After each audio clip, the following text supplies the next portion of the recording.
Hello and welcome to Gin and Cake.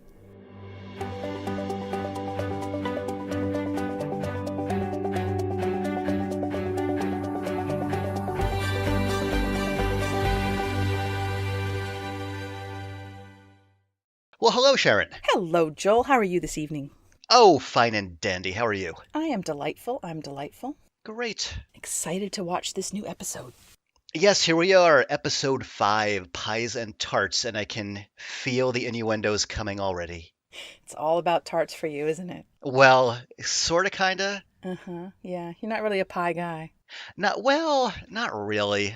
I think I have issues with them because I find them difficult to make. I can make a good pumpkin pie, but who can't? I mean, if you can't make a good pumpkin pie, then there's something seriously wrong. Well, that or you just go to the freezer case because Mrs. Smith's got your back.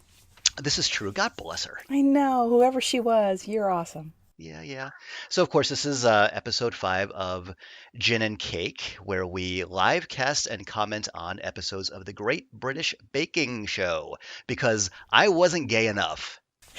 Well, there's a continuum, but that's pretty far over to the high end of the continuum, I'm sure. So, yeah, that and twirling with Linda Carter when she was becoming Wonder Woman every week, I did that too, because that's what you do.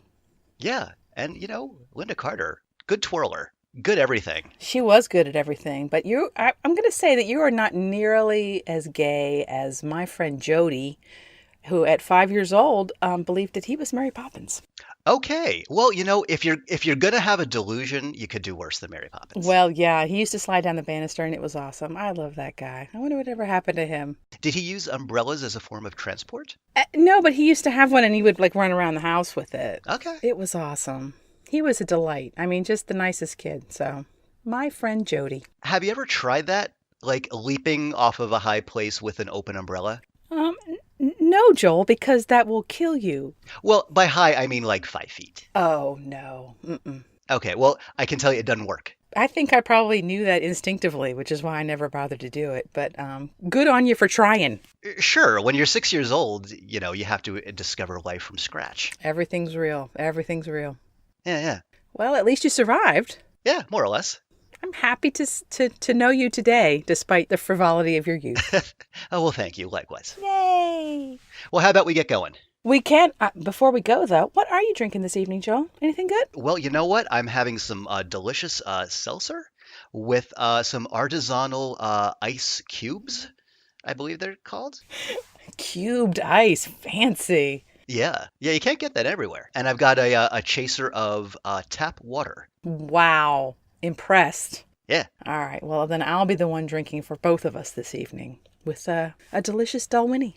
Oh, very nice. Wow, you recently gifted me with a bottle of that, and when I do partake, that's usually my go-to now. As you know, if you're going to scotch up, you might as well get something good. So it's Dalwhinnie, 15 years old today, and God bless you, Scotland. You're my favorite. Beautiful stuff. Well, should we go ahead and cue up the episode then? Absolutely. Are you ready?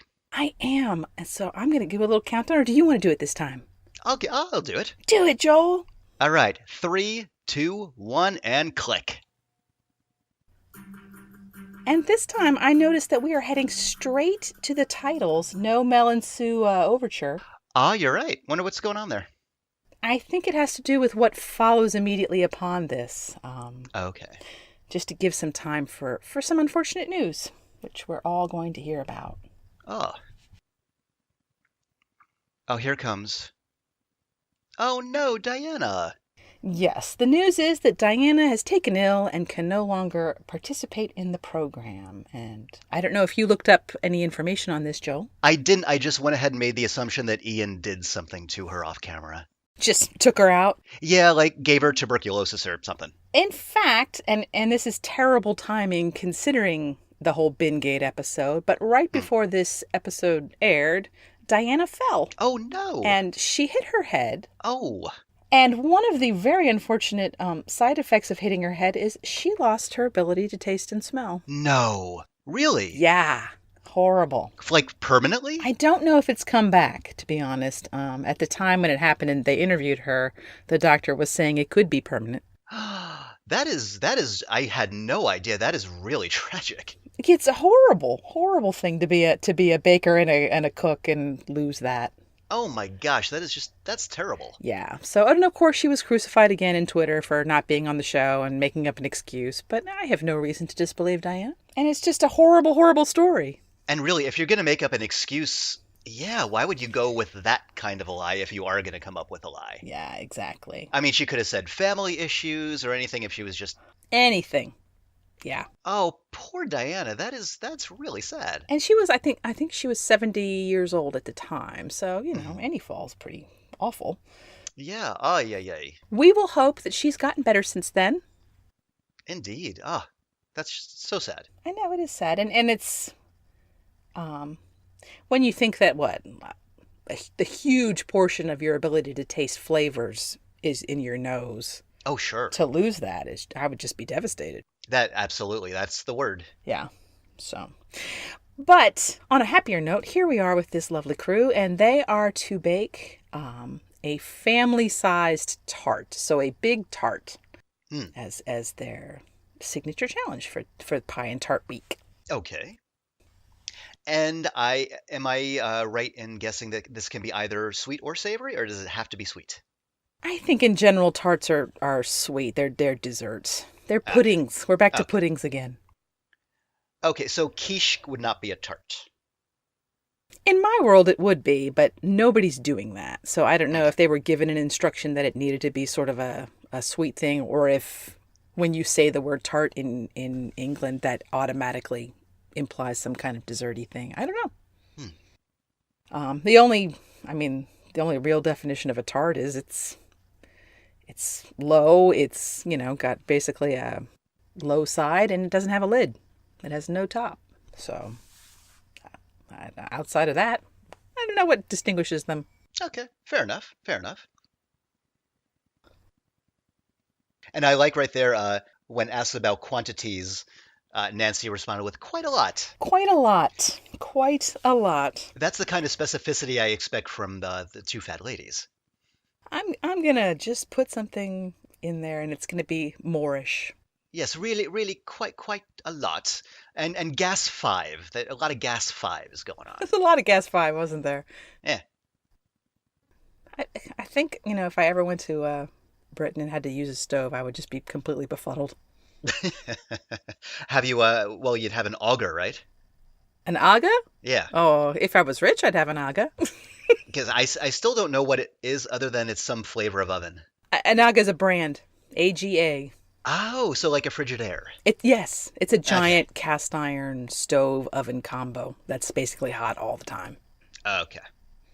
So, and here's beautiful Kate, and she's making something with rhubarb. Which, have you ever eaten rhubarb? Yeah, it actually grew in the front yard of the home that I grew up in. No kidding. I mean, that's Yeah, not a and my big thing dad in made. Florida. Well, is it the wrong climate for it? I think so. Okay. Your dad made what? I can remember on at least one occasion he made rhubarb pie, kind of like Nancy's doing here. And I remember being very good, actually. Everyone seems to like it, and seems to be a very common ingredient for the bakers on this show. But I was curious about it, so I looked up a little bit. And did you know its leaves are poisonous? I did not know that. Well, they are in fact poisonous. The stalks are fine, Okay, the stalks, gotcha. but the leaves are poisonous, which the first thing that comes up when you look up rhubarb was a problem in Britain during World War One because it was mistakenly recommended as a food source during the food shortages. Whoops. Awkward. A little. Now, I want to draw your attention to something here. Please do. Mary's going to ask, what's your version of a tart? Check Sue's reaction. It's kind of priceless.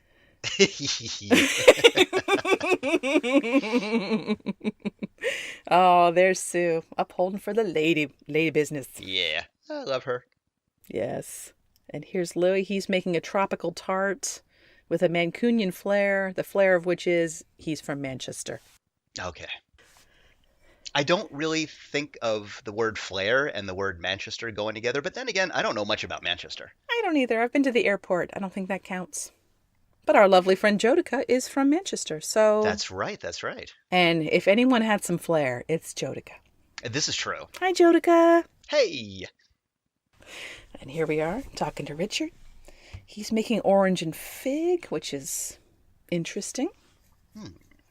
I'm trying to imagine what those flavors would be together because I've definitely never had that combo. I have not either, and I'm having a hard time picturing it. And here is beautiful Chetna, who's making a tart with a sort of rice pudding filling. Hmm. And I had to look up, she says a word here, an Indian dessert, and I had to look it up, and it's kheer, Kheer. I seem to remember hearing that before, though I could never give you a definition of it. It's an Indian rice pudding. Okay, I probably had it at our local one of our local Indian restaurants. Could be, could be. But it sounds good. It comes in a lot of variations, so she's doing her own take on that, which is great. One of the earliest references to Manchester I can ever remember hearing is in an anime film called Steam Boy. Steam Boy. I have not seen that. Yes, and the American what do you call it? The American voiced over version of it, it stars Patrick Stewart in one of the primary roles. Why have I not seen that then? It's good. It's beautifully, beautifully animated. Steam Boy. Yeah. Huh. It's where it's sort of a steampunky alternate reality where everything runs on steam. As animation. And there's a boy, and there's and hilarity ensues or something. Oh, of course it does. I'm sure terrible, terrible travails, and then he triumphs in the end, I'm going to guess. I think so. Well, that's nice, isn't it? Oh, here they are tucking their little pastries in the fluted tins, which is difficult. Guess you always want a lot of extra pastry, I imagine. They all rolled them really huge, which is surprising to me. They're using a technique I've never tried, which is cook it over the rim and then break it off after it's cooked. And I've never seen anyone do that before. Clearly, I'm just doing it wrong. I trim mine before it goes in. Would the pastry contract at all during baking, and is maybe that why they do it? It can. It absolutely can. So I should try it. I'm going to try it next time. And there they go with their various peas and beans. Wait, peas and beans? Yeah, they're doing what's called blind baking, which is a partial cook so that it doesn't come out soggy. There's no soggy bottoms. Okay, so the peas and beans, absorb moisture? They weigh down the pastry so that it doesn't puff up. Ah, okay. And a lot of people will just have a jar of beans or peas or little ceramic weights, and you just use them over and over again. Wouldn't that flavor the pastry? Because you put it like on top of foil. Oh, okay. And poor Martha seemed really nervous. She is not happy to be here on Pastry Week. She admitted she just, this was not her thing. And, for a lot of people, pastry's complicated. Like for Norman here, not having his best day. Yeah. Yeah. That's not good looking. See, a glove like that sitting in the pastry, I'm sure it's all sanitary, but that makes me cringe a little bit. It's a silicone glove. That's all right. It's meant for cooking. If you say so. It's okay. And Chetna's putting that bowl right in the custard. Yeah, stick it right in there. I hope the counters are clean. Well, I will say, as far as health and safety, not a lot going on here. No one's wearing plastic gloves. Ian's beard was right out there in every episode he was in. Oh, you're right. Yeah.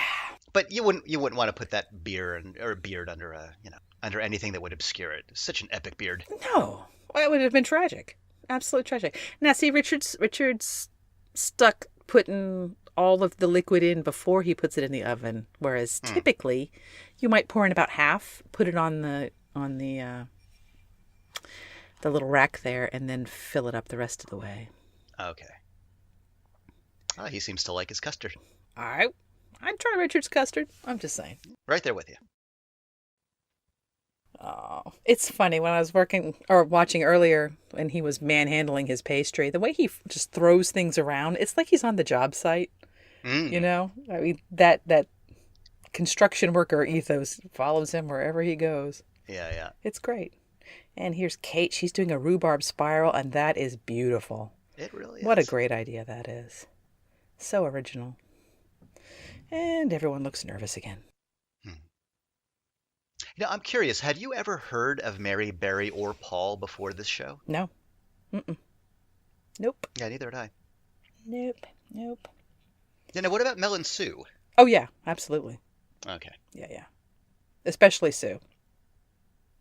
There's something I've been meaning to do, which is at near the end of the first season of the rebooted Doctor Who. Mm. There's an episode that's where they encounter a space station where a lot of reality TV is going on. No. And so there's like a takeoff of Big Brother and whatnot. And there's an announcer there who my memory says sounds a lot like Sue. And I've been meaning to look up and see if they actually got her to do the announcing for that. That would be awesome.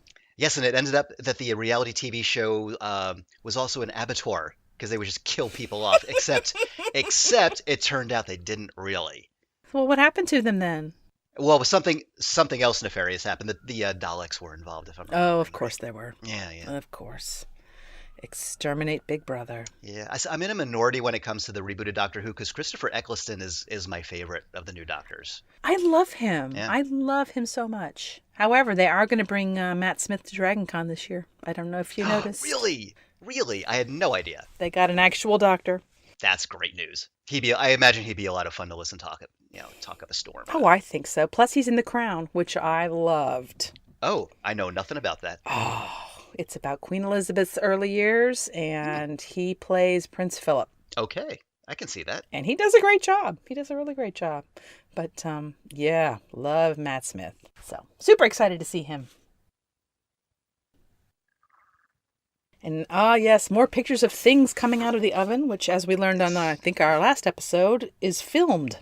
Everyone gets filmed for that. Yeah. Which is kind of adorable. Oh, Nancy's cracked, but she's going to turn it around so nobody can see it. Smart lady. If you can't see it, it didn't happen. I wonder how many camera crews they have operating at any one time. I believe the number is 6. Okay, wow. That's a lot of equipment That's impressive then, because that's a whole lot of crew to get potentially in each other's shots. Absolutely. Absolutely. And they, that one time where the boom mic got in when Ian stormed out of the tent is so far the only time we've ever seen a crew member of any kind. Yeah, I imagine that they have set marks for everyone, both the cast and the crew, in order to avoid any kind of overlap. I'm sure. And there's a lot of close-ups here, as you know. Oh, yeah, yeah. Definitely mid-level and up. So there's Norman's who... And getting trounced by Paul. It's like he's kicking him when he's down. Kind of. But, and again, tastes great, looks terrible. Yeah. Here's Nancy's, and I think that the way she decorated that is just beautiful. So clever and interesting. Passion fruit. Paul. They have a very interesting relationship, Nancy and Paul. Yeah. Yeah. It's they play off of each other a lot. Yes, they do. I mean, they pretend the antagonism, but it's so obvious that they have an affection for each other. Which is great. And here's Chetna's. It's quite pretty. But she missed it on the flavors. Oh, very unusual for her. She's normally so intense with the flavors. Very intense, yeah. And here's Kate's beautiful rhubarb tart. Yeah, that's... So Paul naysaying it. Yeah, I like it, but it's not good enough. Yeah, and Mary just shut him right down. Also, it's beautiful, and shut it. It's like, nope, it's wonderful. Yeah. Oh, and here's where they mock Richard just a little bit for being clumsy. But he cops to it, always with the most charming humor. Oh, yeah, yeah, yeah. He's a pretty unflappable guy. Yeah, and he's self-deprecating, but not in like a really negative way. You can tell this is a dude who's very comfortable with himself. He really is. At least he comes across that way. Yeah, yeah. Now, a number of them seem to have problems with the flavors coming through. And is that like a custard thing? Does it just sort of absorb or overwhelm flavors in any way? I think because custard, there's so much of it in there. And it's not custard itself. It's just, it's eggs. It's not, It doesn't really have any particular flavor of its own. So you have to be careful how you flavor that.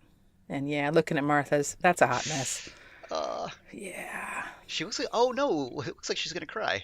Well, Oh no. she doesn't usually screw up, right? Yeah. I think this is probably the first one she's really not done well on. Hmm. Which, when she's, 17 years old? That's gotta hurt a little bit. Yeah, Everything's yeah. so much more when you're a teenager. That's true. Ugh, the end of the world. Everything's the end of the world. And there's Louise, which, as always, just looks perfect. It's gorgeous. Yeah. Oh no, she is crying. Oh no. Oh. Someone hug that girl. Yeah. I'll hug you. So is Norman just a teacher's pet? Norman? Yeah. I'm sorry, not Norman, Louis. Oh, I think he's just very genuine and charming and talented. I don't know if he's a teacher's pet. I mean, everything he turns out is so good. I suppose. There's something to be said for being a teacher's pet though. I'm gonna give him whatever they give him because he's a good baker. Oh, everyone looks a little grumpy. No one looks too happy here. Yeah. Yeah. Who knew that a tart could be so so defeating? I guess. You know what Nancy looks like? Tired. This is what, about halfway through the show? Hmm. I bet it's kind of hitting them. All, after 5 weeks of spending every waking moment cooking. It's gotta hurt after a while. That's a good point. Oh. And it's a technical challenge time. And I found something interesting. They have a food researcher on staff who has to make all the technicals just to prove they can be done. Oh. So it's not like they just whip them out and hope for the best. They do test these in advance under the assumption that these people should be able to make this in the time allotted. Well, that's wise because I can remember in the earlier days of The Amazing Race, which I used to watch pretty regularly, Mm-hmm. especially in the first season, they kind of didn't do that as thoroughly as they should have with the courses. And so there were some teams that were days behind other teams. Oh, my. And so it just removes the tension because there's no question as to who's going to win that round. Right. Or really, well, not even the round, the whole series. Because there was, the first season, there was a team that was 2 days, literally 2 days behind another. So it's like, okay, they're out of the running effectively. That's poor planning, yeah. They should never be that far apart. And here we're making mini pear pies for the technical, which is a poached pear wrapped in puff pastry. Yum! Ah, poach a pear. All baking phrases should be alliterative. I know, I agree. Mini pear pies. It's fun to say. And here's Paul describing the complexity of why this is really going to mess everybody up, which is you have to cook a pear, but then cool the pear, and then cook it again. Mm. And, of course, they've got, almost no time to do this in. Yeah. Change of hairstyle for Mary. Was it? I mean, not for the show au revoir, but it's quite different than it was in the beginning part of this episode. Hmm. A little bit flatter, I think. I'm going to have to see her. Is it raining? Is it just humidity? Is she having a bad hair day? Oh, could be. Don't know. And here's Richard, once again talking about knocking up some dough like it's a drywall. Phrasing. Oh, it's funny. And also, I can't even imagine doing this with my wedding ring on. Ew. Oh, is he? Talk about your health and safety. Ugh, I did not even notice that. And now I wish you hadn't brought it up. That's all right. We still love you, Richard, even if you're not tidy. That's all right. Yeah. All right, so they're making a rough puff pastry, which is like the quick version of puff pastry. Okay. And how does that differ, other than time, from proper pastry? Time. It's just time. Okay, does it taste the same, though, at the end of the day? Roughly, yeah. Not going to be as flaky. Not going, you might not make your croissant out of it, but the trick here is folding in huge chunks of butter, rolling it in, refolding it so that butter, you just have multiple layers of dough, butter, dough, butter, dough, butter. Okay. Instead of it all being mixed in. So it has to stay cold. It's complicated. Oh, Martha has recovered from her crying. Bless her heart. Oh, good. Now, why are they doing butter and lard? Flavor and flakiness. The combination of the two. Butter for the flavor, lard for the... Yeah, exactly.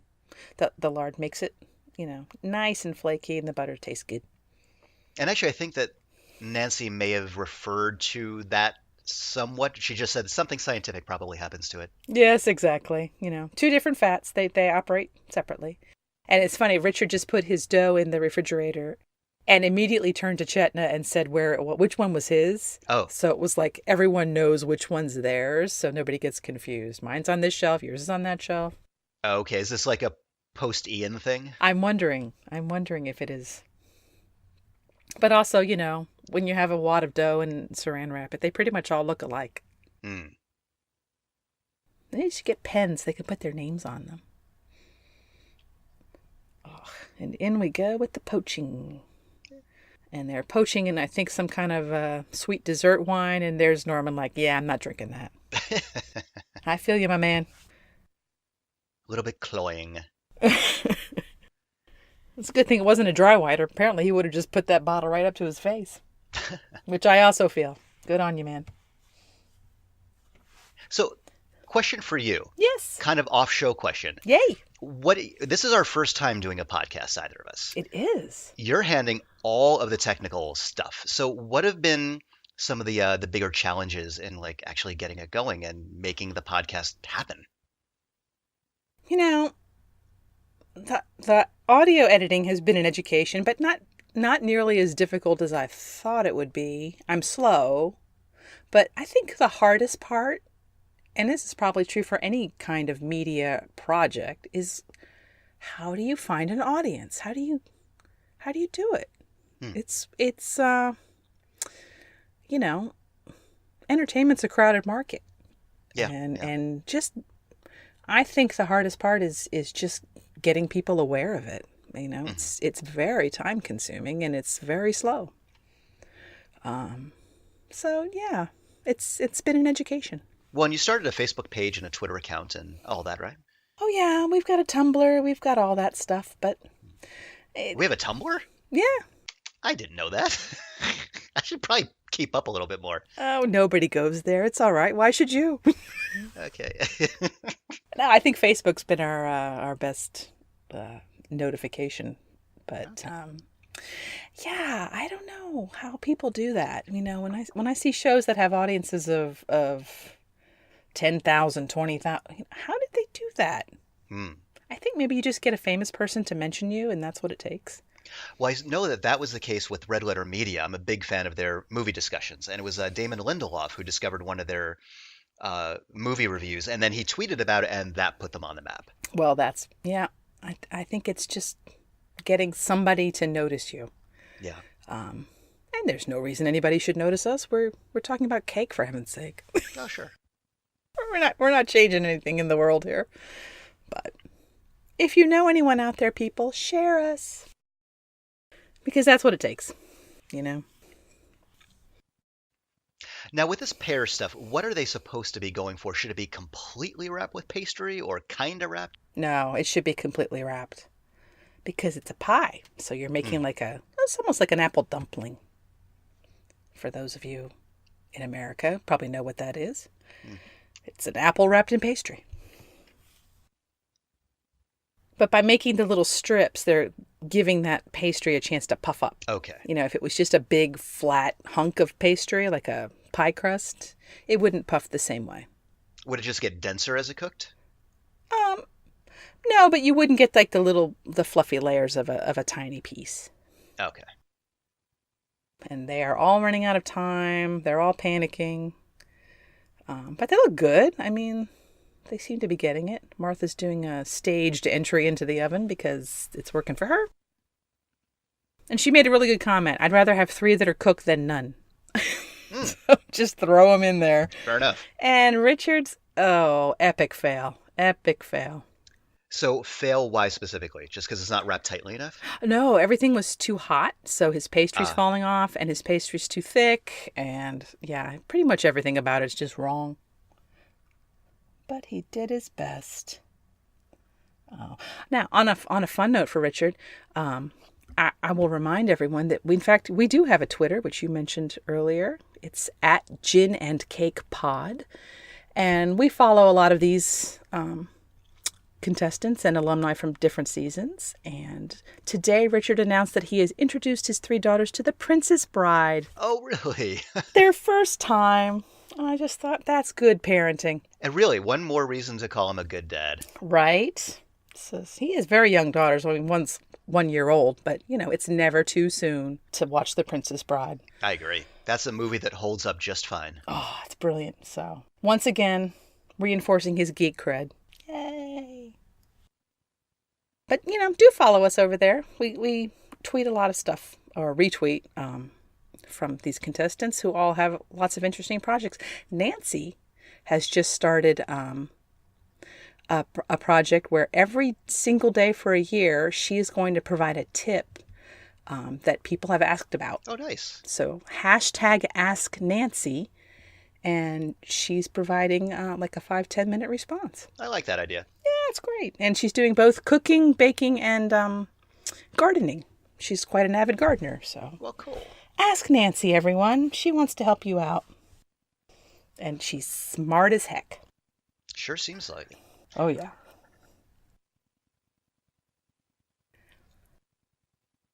Now to the judgment. It looks undercooked.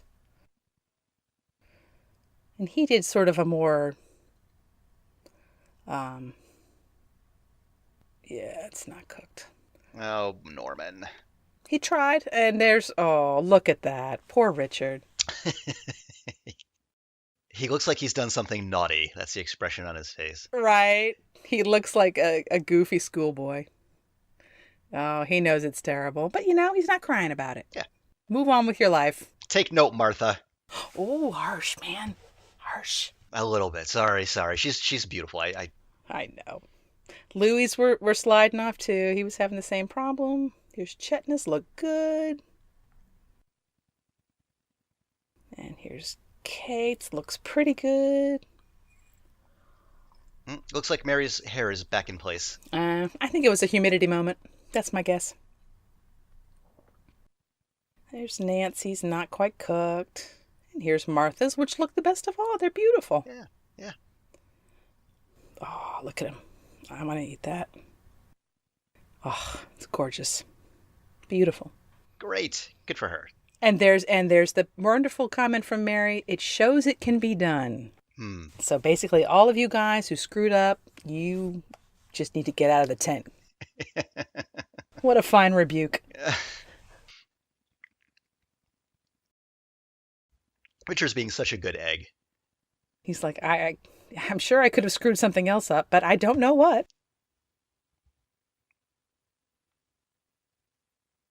And up they go. No, it did great on this. Some of the technicals, pretty much everybody at least came up with something pretty good, but Yeah. not quite here. And here's Martha, recovered from her horrible, horrible morning, and she's so happy. Yay. And everyone's happy for her. She's a delight. I know we've said that so many times, but gonna say it again. So many times. We're just going to keep saying it until this episode's over. I love that jacket, too. That sheepskin coat. Love it.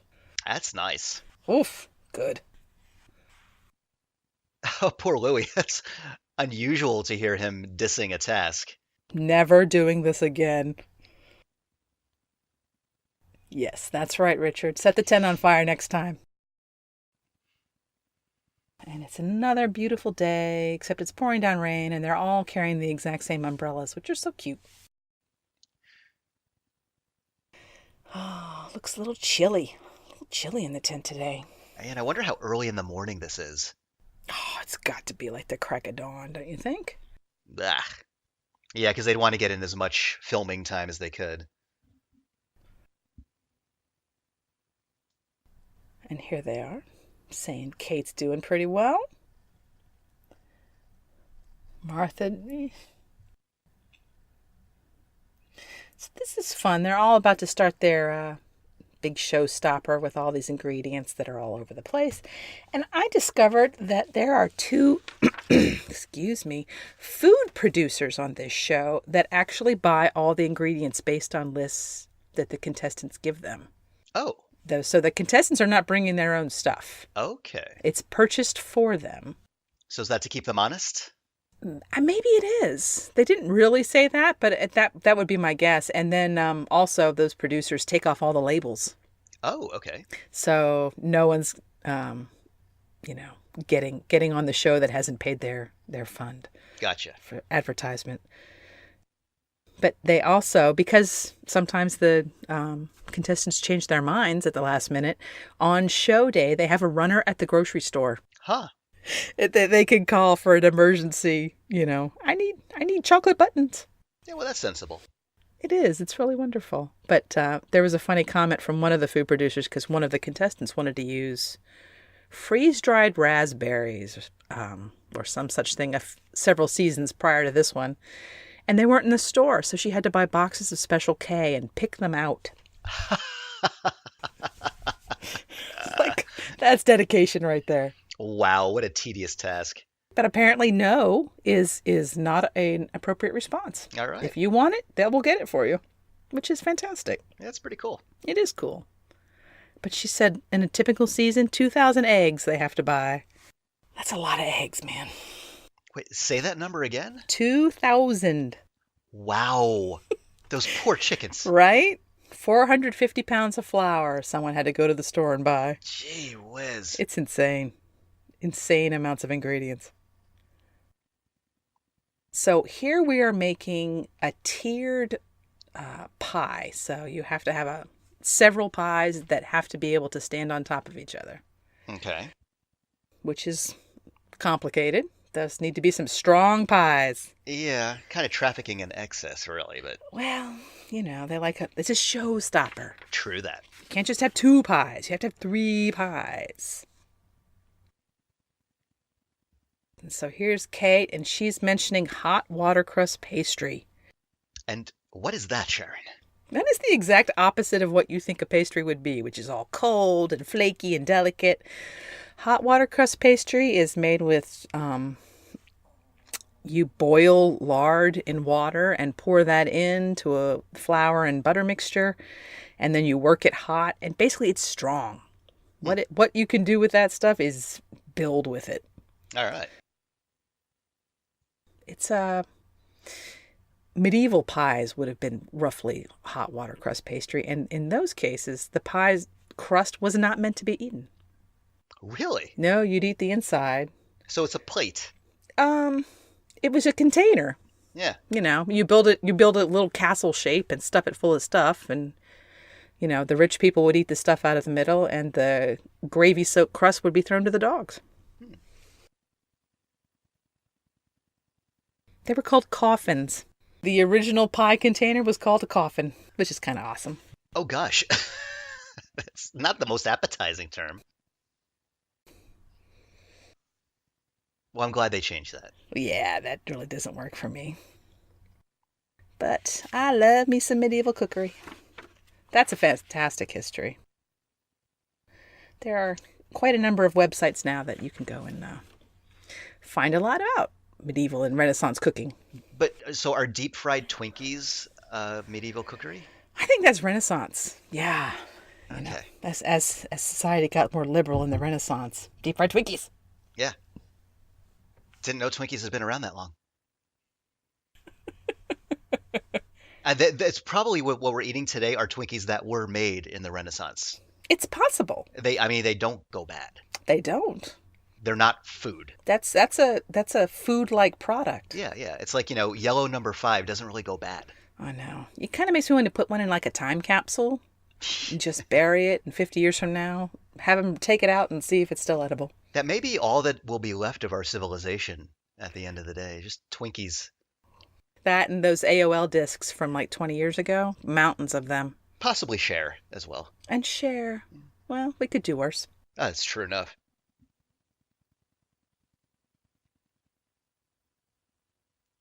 So here we are, learning that Richard's making what he called posh builder's pies. So things that people on construction sites would eat, like steak and ale pie. All right. And at this point in the series, I think I need scientific notation to enumerate the number of times that Norman has promised to up his game. Up in his game. He's going to up his game. Now he knows what they want again. Yes, but how many other times has he said that? Well, he's making 3 pies. He's doing what he needs to do. And one of them's going to have haggis in it, which, awesome. Ugh. Oh no. Really? Don't knock the haggis, man. All right. Well, what does it? Is there any?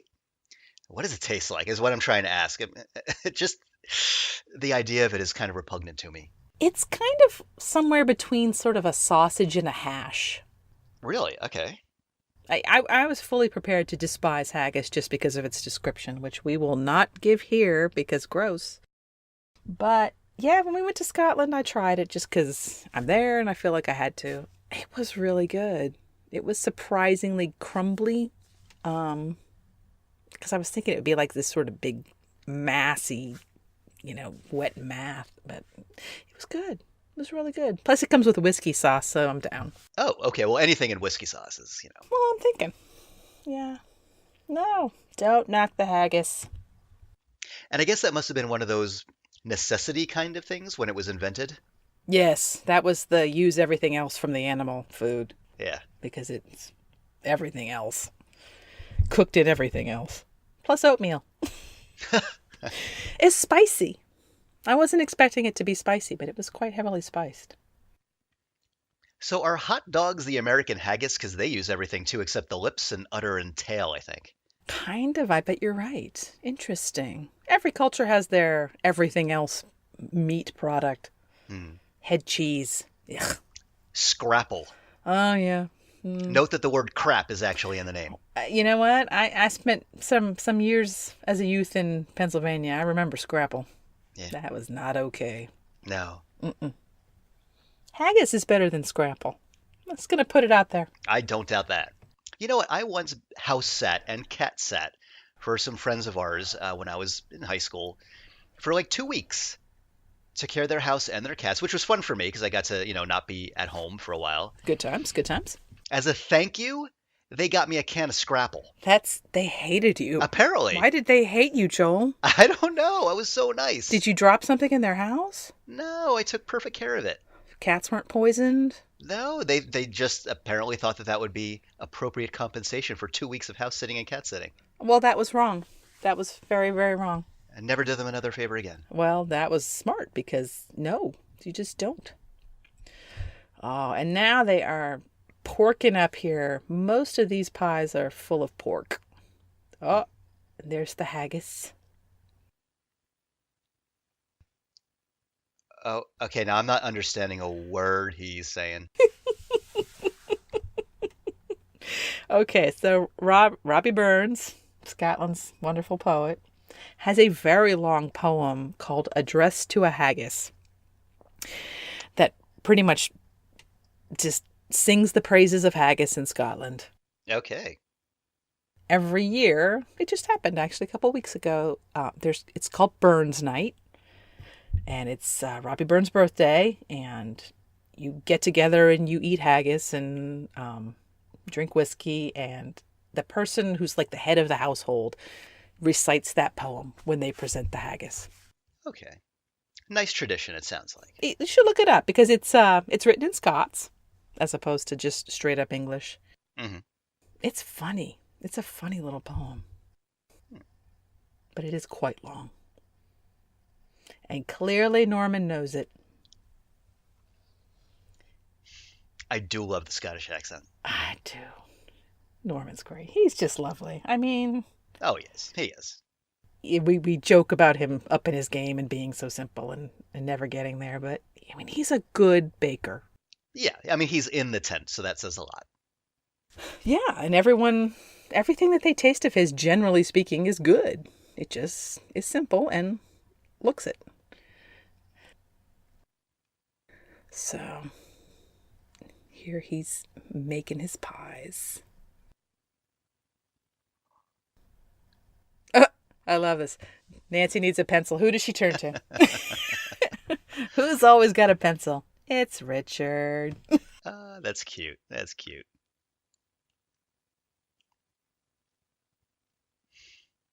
They don't get very long for these. These pies take a long time to cook through. Well, is that partially because the crust is so thick? Well, it's just the size and density of these pies. I mean, the way they're packing the filling in there, and most of them are doing it raw. They did not pre-cook this these fillings, so they have to cook forever. Well, is it okay to pre-cook the fillings, or should they really go in raw? I think it just depends on the flavor in the mix. Some of them pre-cooked, so like onions. If I was doing something with a lot of onions, I would pre-cook those because you want them to be soft, Yeah, and yeah. they wouldn't necessarily soften up inside such a dense pie. Okay. That's beautiful, though. They really are lovely pies. And I guess it's pretty typical to have, I mean, for the crust to be a little bit overcooked, maybe, because you want to make sure that everything inside is not raw still. That's the risk, you know. You can always cover them with foil and keep them from browning up, but they're in the oven for so long that it's definitely easy to overcook that crust. Hmm. 30 minutes! Oh, and they're all freaking out. Martha's so funny. Oh, and look, what a surprise. Louis look great. Yep, beautiful golden brown. Chetna's look good too. Yeah, they seem to be doing a lot better with this than the last round. Yeah. Kate's look gorgeous. Oh, no. Oh, look at that lavender face. Yeah. Yeah. Sue's calling that one right. Lavender, yuck. I don't picture or imagine lavender being in anything other than like gelato or something other. Soap. Yeah, yeah, yeah. You know, you need the barest hint to get the flavor of lavender across, and the minute it goes too much, it tastes like soap. Mm. Oh, and look at just the fat pouring out of that thing. It's disgusting. So what caused that? Because I don't think anybody else has that problem. It's leaking. It's got a leak. So was the crust just not? Was the structural integrity compromised somewhere along the way? I think when she took it out of the container, it was probably leaking a little bit, and it caught, and it pulled that crust and broke it. Ah, And then immediately pork fat pours out. gotcha. Now, if that had stayed in the pie and the pie had cooled, it would sort of gel up, Hmm. which makes a nice slice. But since it came right out of the oven that way, what a mess. So it would have gelled up rather than soaking into the crust and making a soggy bottom. Pretty much. Okay. And is that because of the density of the crust? Yeah, I mean, if this was a medieval pie, that crust could be up to an inch thick. Oh wow, wow. Okay. Now, we don't make them that way anymore, but yeah, they can be really thick, which is why it's not something you necessarily eat. Hmm. Although I think in all these cases, these people are meaning for you to eat the crust, which is why it's not super thick. Yeah, it certainly looks edible. Yeah. Oh, yeah, yeah. Now everyone's trying to get them to stand up. What were the blue things Chetna was putting in there? I didn't see them.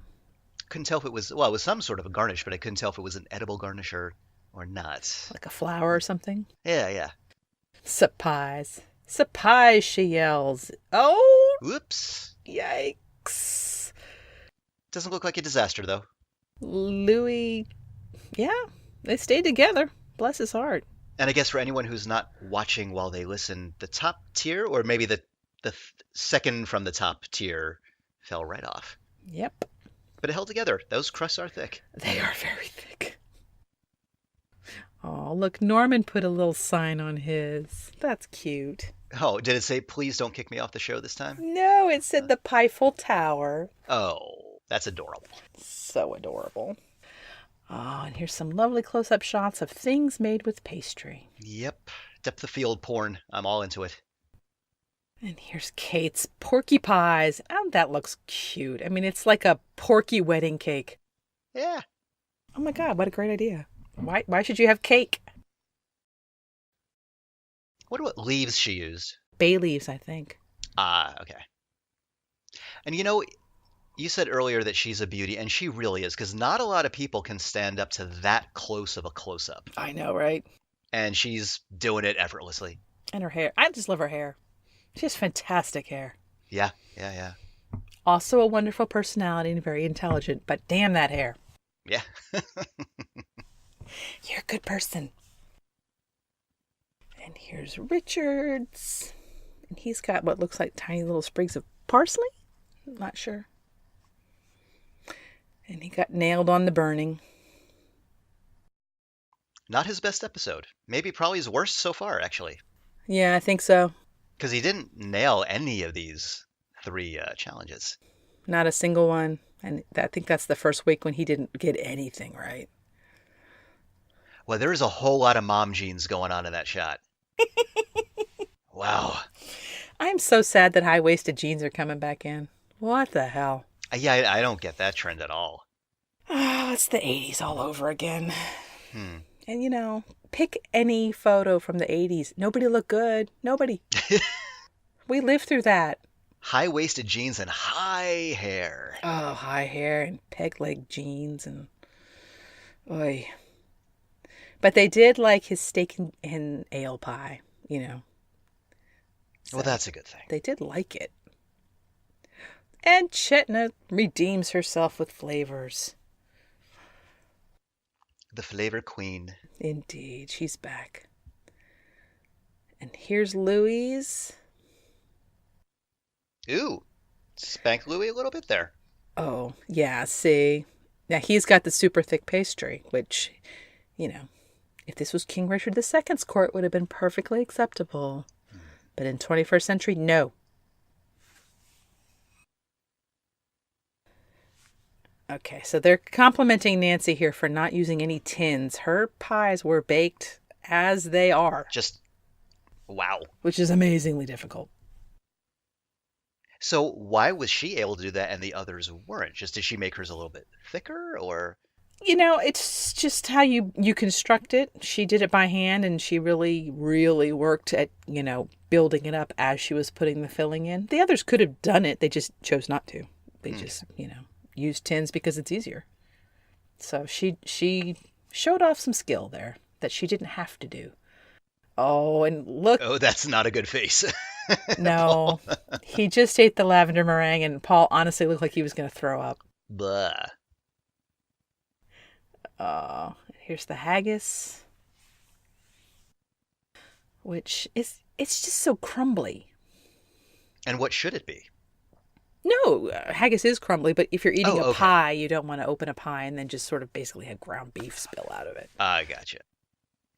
So then just generally a bad choice for the pie filling. Maybe he could have treated it differently. I don't know. And here's Martha's lovely porky pies. That does look yummy. It sure does. Look at that. Is that sweet potato? Oh, lovely. And then that bottom pie just looks like a disaster. Yeah. So she colored that pastry with paprika. Okay. So it's not over. Well, I mean, is it overbaked or not? I can't tell then. It's overbaked on the bottom where it was sitting in all that fat, and she tried to bake it off to dry it out. Other than that, the color is from the seasoning in the pastry, which is a great idea. Good for her. She's the only person that tried that. And here come the deliberations. And while they deliberate, I was curious just about cooking shows in general, so I wanted to find out when the first one was. Oh. Take a guess. Give me a year. The first cooking show. I'm going to say mid-50s with Julia Child. In fact, it was a guy named Philip Harbin on the BBC, 1946. Okay. Yep. He had a show, it was 10 minutes long, called Cookery. And it was on the BBC, and they were food rationing at the time. So sometimes he had to use his own ration coupons to get ingredients to show on his show. Oh, wow, that's dedication. But bless his heart, Philip Harbin, the first cook on television. Yay! Another thing the BBC started for us. One more reason to love him. Apparently he was on the radio, BBC radio, prior to that. And then they put him on TV. Be interesting to see if there's any archival footage of that. I would love to find that. What's that like? 10-minute cooking show that's, was shown on a 5-inch black and white television.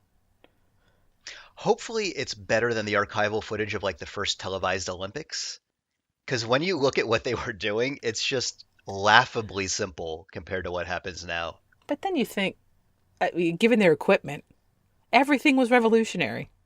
We look at it from our perspective and think, oh, that's just so lame, but they did. Yeah, they were starting from scratch. They invented an entire industry. Mm. And Kate takes Star Baker this week, which is wonderful. Good for her. Good for her. She had a few weeks where she was really nervous, but she's kind of come into her own here in the last couple of weeks. And are they going to throw someone off the show? They don't have to with Diana gone. That's true. That's true. But Ah, it's Norman. was Mel looking at Richard and then looked over to say Norman? Of course she was, because Richard knew he was on the line too. He did not have a good week. Yeah, I just saw his expression when he shook Paul's hand was like, sorry. I'll do better. Yeah, I guess they really don't take any of the previous weeks into account. I don't think they do. And there was Norman just being utterly gracious and saying, he never expected to get that far, and he really had a wonderful time. So bravo, Norman. We love you. He really is just a charming guy. I would love to take that guy out for a drink. I bet he's a scream. Oh, for sure. Oh, and this is a cute interaction between Martha and Kate. Yeah, they were both a little teary. That was really nice. It was like, Kate, come on, man, be happy. And she just looked overwhelmed. Oh, and there she is, just saying. She won Pie Week, haha. Yay for her. Indeed. So what's up next week? What is up next week, Joel? It's continental cakes.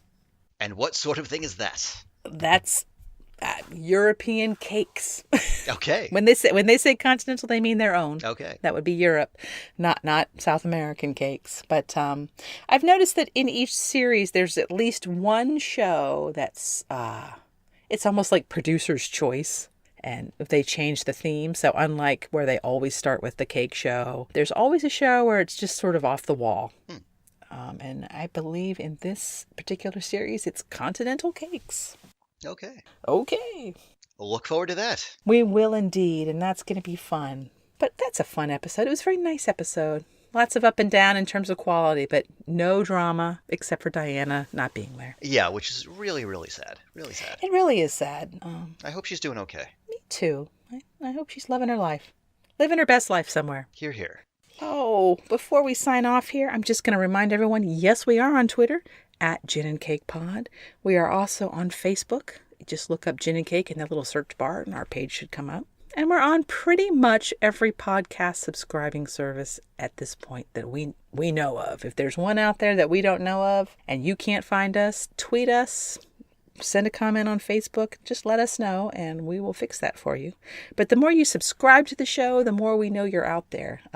If you're just watching it or listening to it on Facebook or Twitter, we don't necessarily know that you're there. Yeah, so holler at us. Holler at us. Let us know that you're around. Share the show if you like it. But if you subscribe, then we'll definitely know you're around. So it's free. And we will pay you to listen. What? We will pay you to listen. Okay. Joel's going to pay you to listen.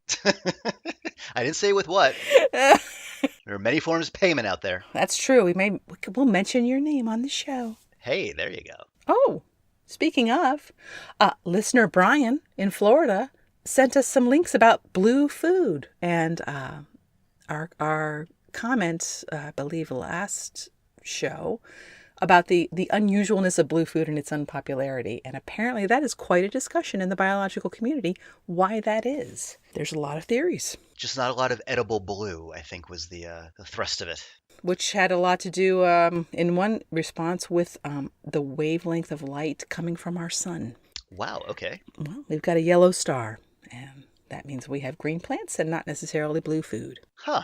Complicated science and chemistry. Love it. It's all tied together. It's a beautiful circle of life. Yay. Indeed. With no blue food. Yeah, well, blueberries. Well, they're fine, but they're actually purple inside. What about blue crab? There's not blue, man. We've gone over this before. Have we? I forgot. That was back in my proper gin days. This is what happens when you just drink seltzer. You're like, oh, I'm going to talk about this. Yeah, I need to switch to my gin brain. That's right. Next time, Joel. I fully expect you to get on board here. All right, I'll get there. In the meantime, we will bid you all good night. And thank you so much for listening. Good night, Joel. Good night, Sharon. Good night, everybody. Catch us next time. Bye bye. Bye bye.